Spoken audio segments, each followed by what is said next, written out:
భారతదేశం ఆంగ్లేయుల పాలనా సంఖ్యలలో బంధించబడిన ఆ చీకటి కాలంలో ప్రజల హృదయాల్లో స్వాతంత్ర స్ఫూర్తిని రగిలించడానికి, దేశభక్తి దీపాన్ని వెలిగించడానికి, మాతృభూమిని కన్య తల్లిగా పూజించే భావనను కలిగించడానికి సాక్షాత్తు ఆ సరస్వతీ దేవే బంకిం చంద్ర చటర్జీ హృదయాంతరంగాలలో సృజించిన గీతామృతమే వందే మాతరం.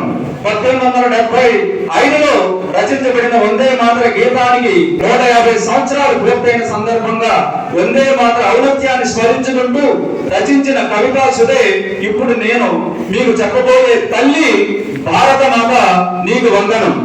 బంకిం చంద్ర మదిలో జ్వలించిన భావం, ప్రతి భారతీయుని గుండెలో రగిలిన విప్లవం, బానిస సంఖ్యలను చీల్చివేసిన మంత్రం వందే మాతరం.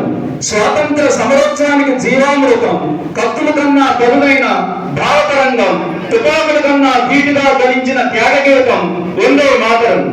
భరత భూమిని తల్లిగా చూపిన గానామృతం, ప్రతి భారతీయుడు భరతమాతకు సమర్పించిన వందనం. చివరి శ్వాస వరకు మాతృభూమి ముద్దు బిడ్డగా జీవించమని బోధించే జ్ఞాన సందేశం వందే మాతరం. దశాబ్దాలు గడిచిన వారిని మాధుర్యం, తరాల మారిన తరగని స్ఫూర్తి, ప్రతి భారతీయుడి గుండె చప్పుడు జ్వలించే భారతీయ పోరాట స్ఫూర్తి. 150 సంవత్సరాల విజయ దరహాసం వందే మాతరం. ఓ భరతమాత, సుజల సుధలతో నిండిన తల్లివి నీవు, శుభల పంటలతో చిరునవ్వు అందించే మాతృభూమి నీవు, మలయ పవనాల చల్లదనాన్ని అందించే శాంతి స్వరూపిణి నువ్వు, పచ్చని పంట పొలాలు చీర అంచులే మెరిసే అష్టలక్ష్మి నువ్వు, వెన్నెల రాత్రుల్లా మనసును తాకే ఆనందమయమి నువ్వు, పుష్పించే వృక్షాల్లా అందాన్ని పెరుగుపుంచుకున్న పరిపూర్ణ తల్లివి నువ్వు, సుఖాన్ని వరంగా కాగిచ్చే కరుణామయము నువ్వు. నీ చిరునవ్వే మా ధైర్యం, నీ మధురమైన మాటలే మా మార్గదర్శనం.